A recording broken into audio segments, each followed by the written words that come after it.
our problem in our business, I will see people there tomorrow who are dear friends of mine I haven't seen in 10 years.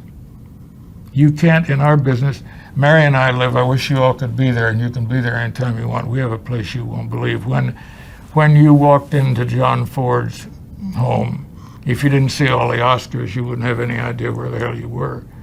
And you walk into Houston's home, and if you didn't know the names of all the dead animals he's got strung up on the walls, you wouldn't know who he was.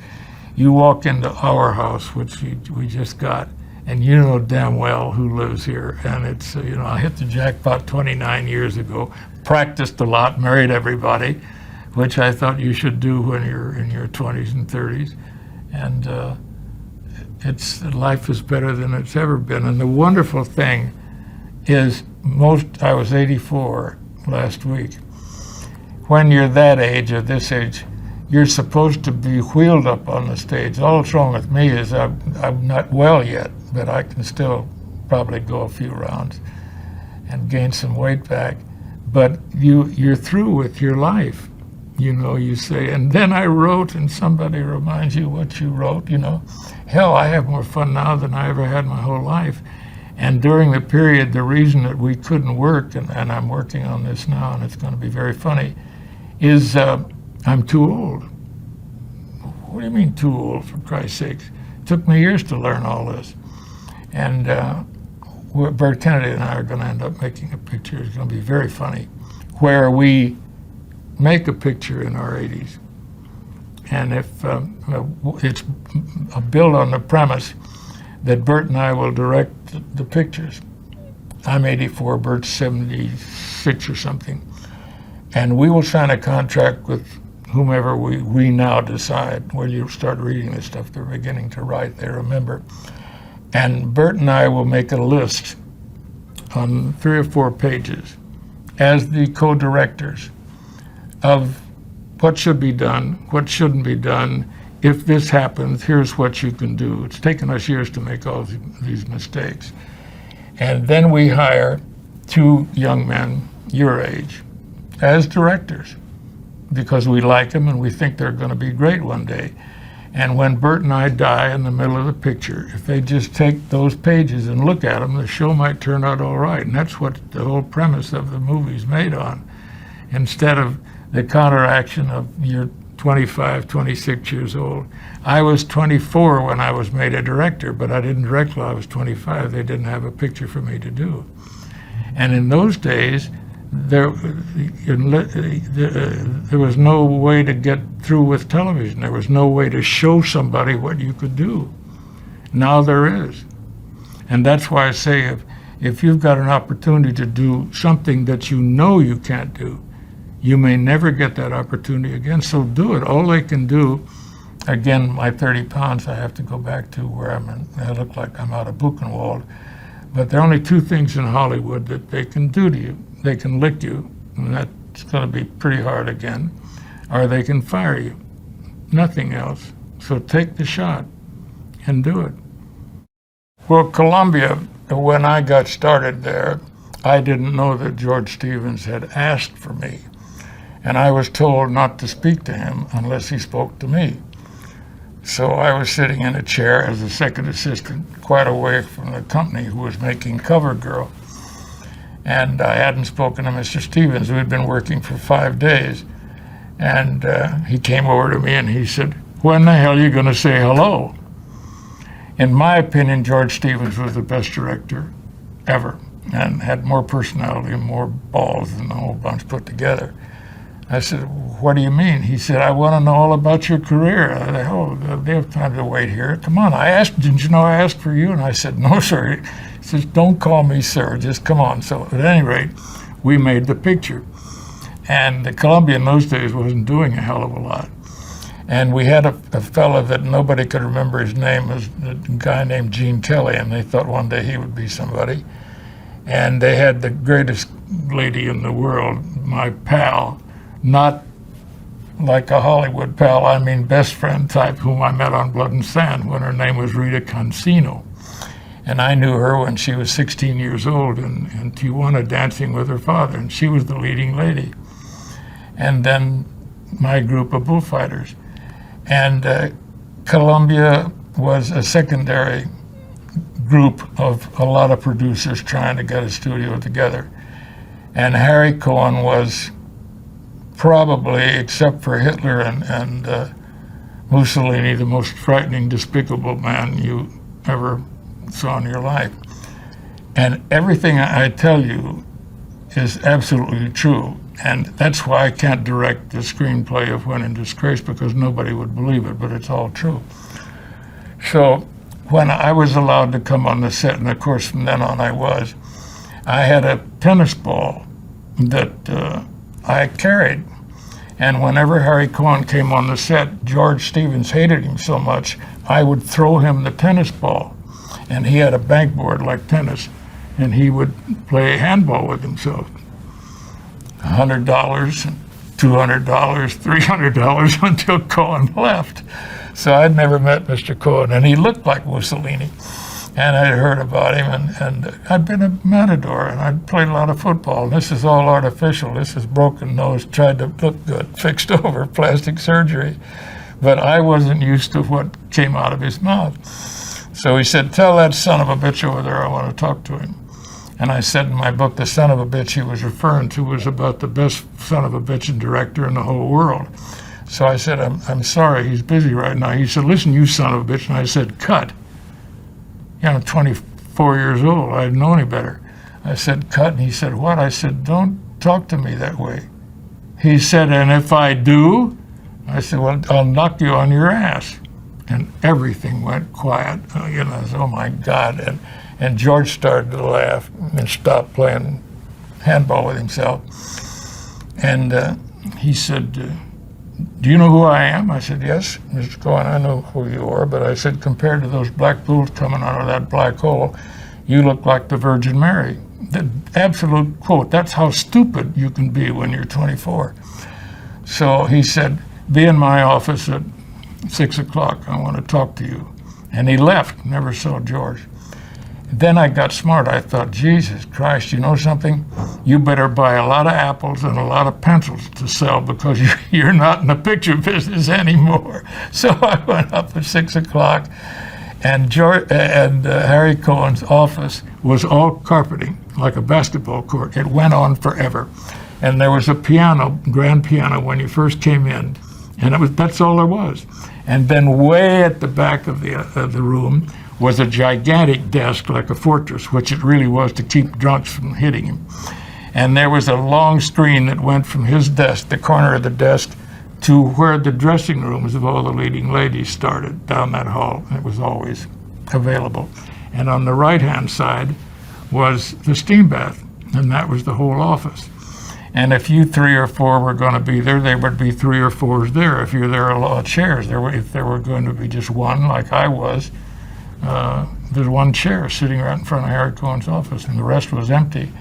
And he said, "Sit down, young man." So I sat down. He said, "Would you really have done what you said you'd have done if I'd called you whatever I was going to call you?" And I said, "Yes, sir, I would have. And I would have apologized, because I wouldn't have done anything but be polite to you. You're the boss, but there were 200 extras on the set. And I'm me, and nobody's going to call me a son of a bitch in front of 200 extras." He said, "You know something? I'm going to make something out of you, young man." And he did.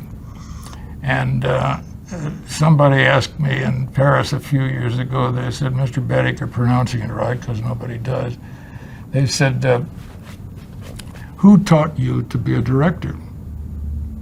And I said, "Well, I don't have the luck that Spielberg and the new directors have. There wasn't anybody to teach me. I taught myself." They said, "What do you mean you taught yourself?" I said, "Well, I would do my day's work, and then I would see yesterday's rushes, and I would look at what I had done, and all alone I would say to myself, Jesus, I'm never going to do that again." And after about 15 or 16 pictures, I learned from my mistakes what the hell I was doing wrong. And it's been a great career. But something that all you young men will remember, never have an opportunity to do something that you're not sure you can do. Never say you can't do it.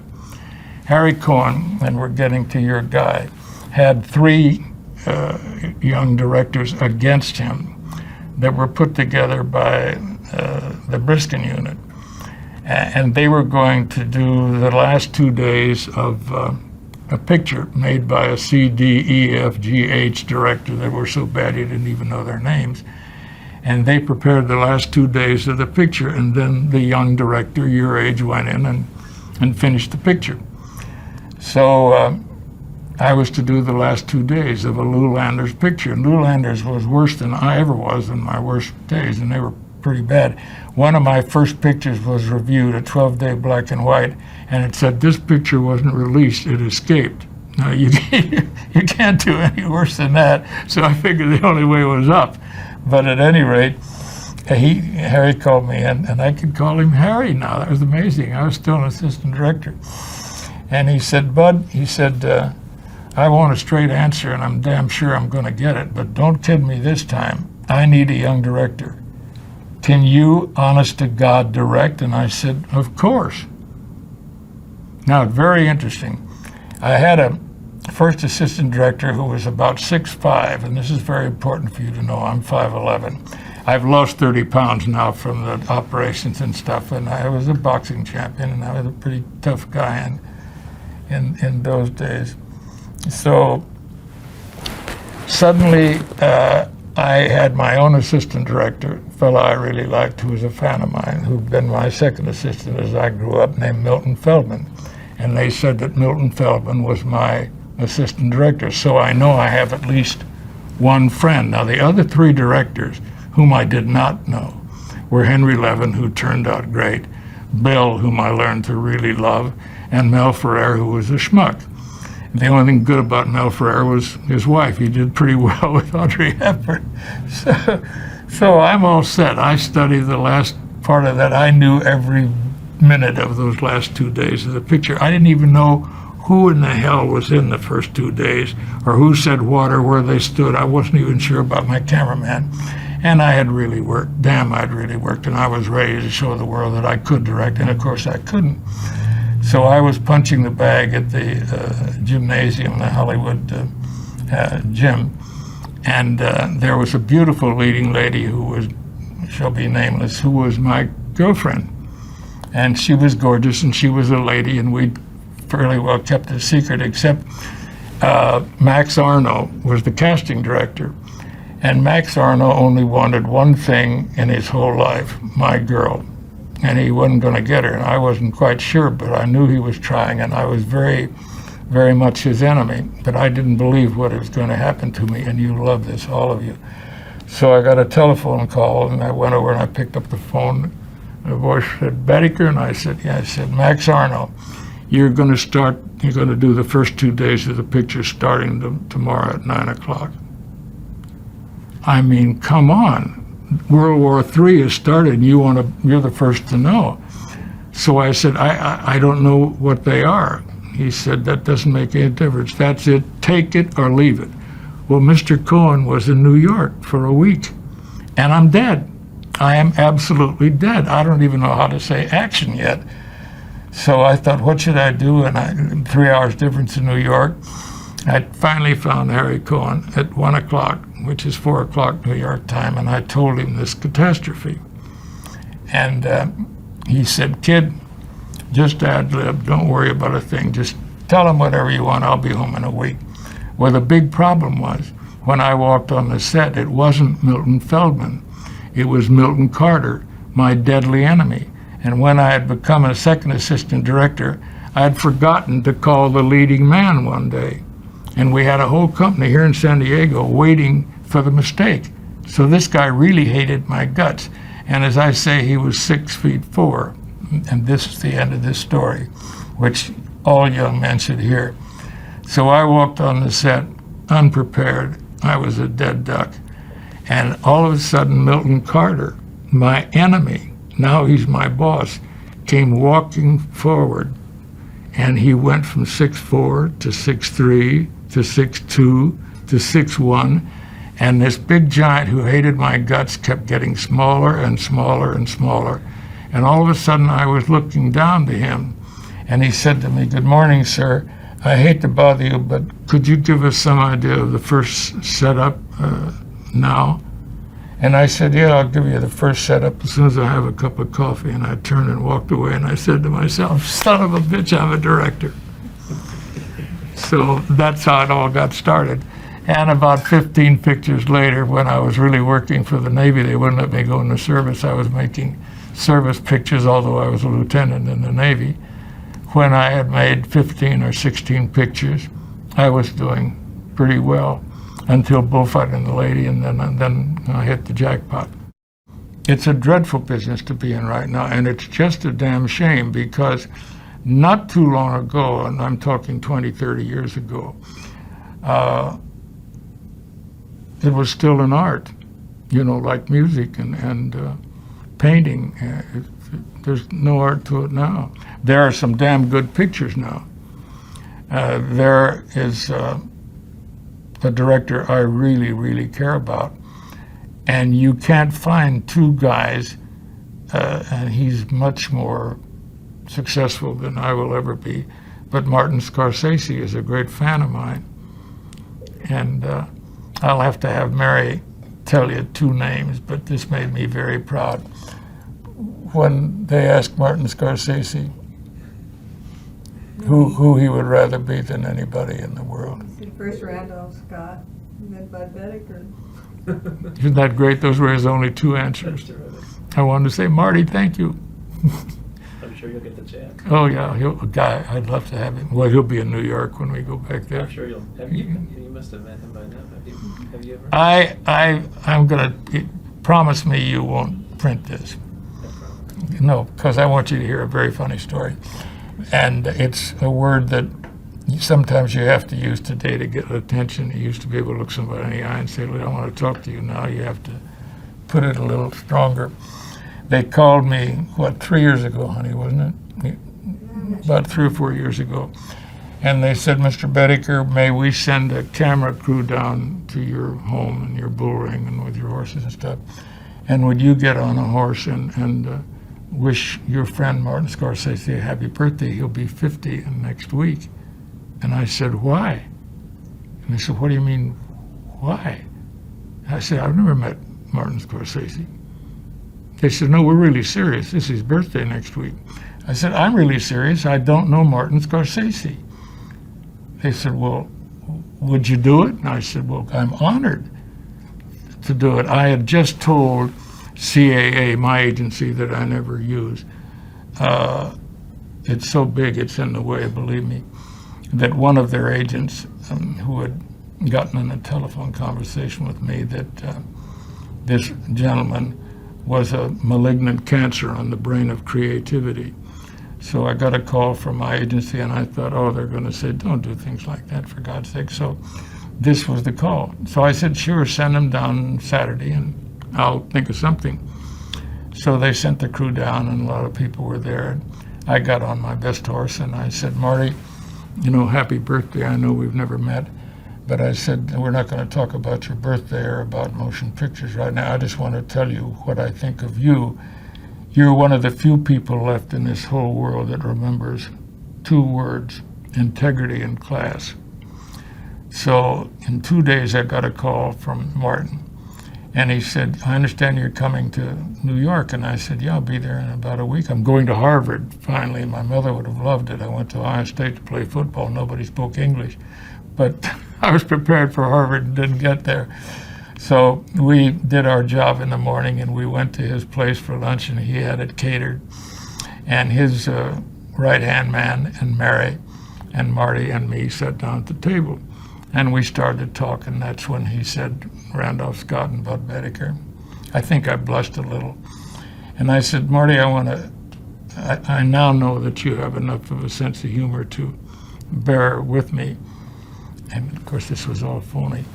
And I said, when I knew I was going to wish you a happy birthday, I went upstairs. I didn't want to ad-lib it. And I wrote down with my one finger on my typewriter, which is all I can give him, the one finger on the typewriter. And I wrote the speech that I said I was going to give. And I came downstairs and I put the thing down in front of me and I said, Marty, I want to read to you, because I went to Mary and I said, Mary, let me read this to you, and you tell me seriously, sweetheart, if you think it's appropriate. And Martin's like this, and his right-hand man is like this, and Mary's wondering what in the hell I'm going to say. And I said, dear Marty, I want to fucking well tell you that I think you're one of the fucking best fucking directors in this whole fucking world. And he said, oh, Jesus Christ. He said, I have to talk like that. That's the way the guys in my movies, he said, let me tell you a thing. He said, when they wrote, what was the mama? His first big Boxcar Bertha. He said when they finished the premiere of Boxcar Bertha and everybody stood up to leave, my mother jumped up and she said, I just want all of you to know I didn't teach him those words. So he loved it. But I mean, that's how all of a sudden we became really great friends. And I'll never know if he was angry or not, but he listened, and I thought his right-hand man was going to say, oh my God. But you have to do it. If you're going to talk like that, those are the street urchins that he made his pictures about. When you've been a matador, and not a very good one, so I got hit a lot, nothing scares you after those bulls. And it helped me a great deal.